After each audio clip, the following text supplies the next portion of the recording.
I can. Yeah. We're recording. Okay, now we're actually recording. All right. So this is our phase one report. Our project components are just the same as what's given on the assignment. So if we move on to the tasks, up here we have the design logo for website. I put that on backlog because I just didn't get time to do it, but it'll be done in phase two. I've made the header and footer; those are both done. The home page that displays all the recipes, that's all done. The navigation bar is also all done, and the rating commenting section for each post is also done. The sign in and sign up pages made in EGS are completed. Handling sign in and sign up with JS is done. Implementing some safety features like password hashing and validation is done. Implementing some ownership checks on posts so you can edit and delete your own posts is done. And setting up the server to run it locally is also done. Creating and editing recipes, the form for that on EJS is all ready and set up. Search option is functional. Client-side validation is in another scripts oh my God, file. And database integration is rudimentary, but in there. And we have a workaround now for anything that doesn't work. And yes, we also have tags to sort.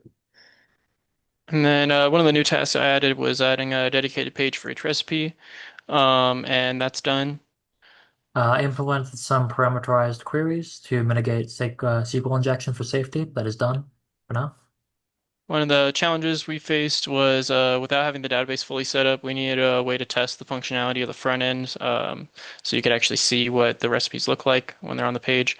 And I just created a dummy database JS file that stores an example of what will be in our database.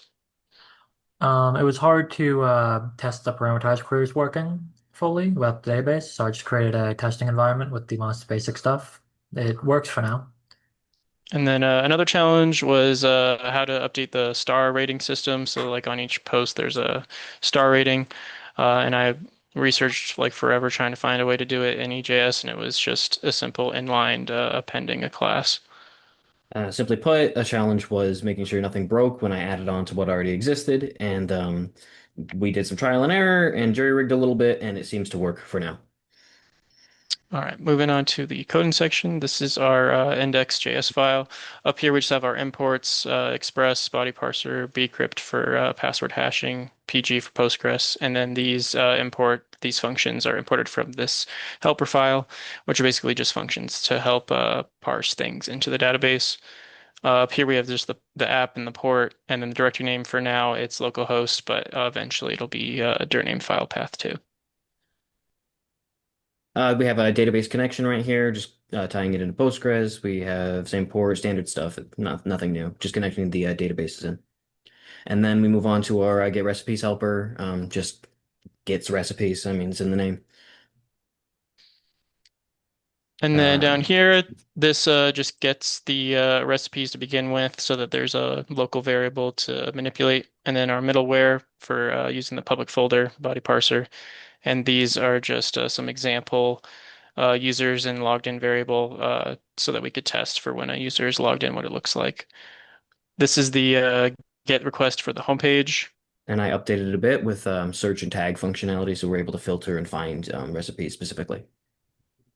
And then this is the get request for the account center. It just renders the account center page, and then get request for the account center recipes. It just renders the page with all of the user recipes specifically.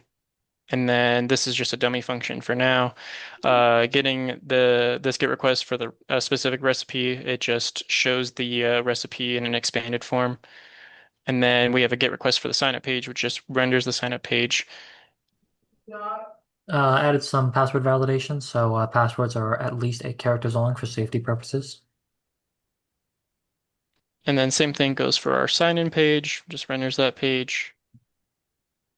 And same thing goes, just make sure it's just checking for the responses from the user. And then sign out just sets those local variables back to empty and false. And then this is the submit for each recipe. Yep, it just includes all their information to be able to submit new recipes to the site. And then you can edit the recipes with an ownership check built in. That'll just allow you to make sure that it's your recipe and doesn't like give it off into the site. Yeah. And this is deleting the recipe with the same ownership check. Yep. This is the recipes.js. This is just that dummy database file. These are those helper functions.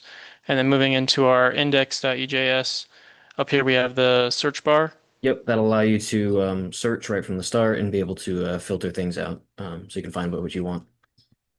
And then this section here is the bulk. It just makes a recipe object for each recipe with all of its information, its rating, its tags at the bottom.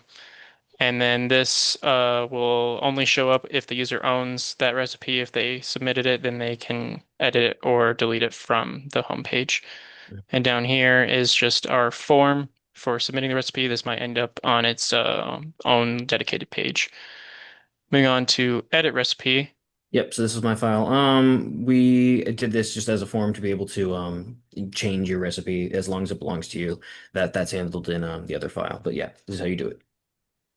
Then this recipe.js, it just shows the expanded view of the recipe. It'll eventually also show the comments. This is the sign in page. Sign in and sign up are pretty much the same thing.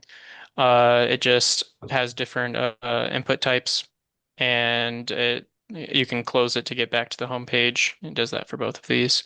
This is the footer. It just has our contributors, copyright, and the resources because the icon we used for the account is from this website. And then this header. The header file basically has the navigation bar for the easy to click links for the user. It has the sign out button, and then this will show if the user's not logged in, it'll show a sign in or sign out button. And then this is just the header for those two pages. And then this is the user recipes page. It's basically the same thing as the index file, the home page, but it only shows the recipes that belong to the user. And then moving on to our actual website. This is just with some dummy information in the database for right now. We're logged in as user one, that's why we're able to edit and delete those ones, but not these ones.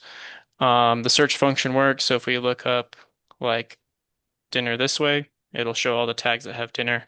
But we could also um, click on the tags, like click dinner. It also does the same thing, shows both these. And this is our form at the bottom. And then over here, you can go to the account center, and these are the quick links. So to your recipes, this just shows all the recipes that are owned by this user. And you can sign out, and then those buttons show up. Sign in goes to this page, and sign up goes to this page. And I think that's about it. Alrighty. We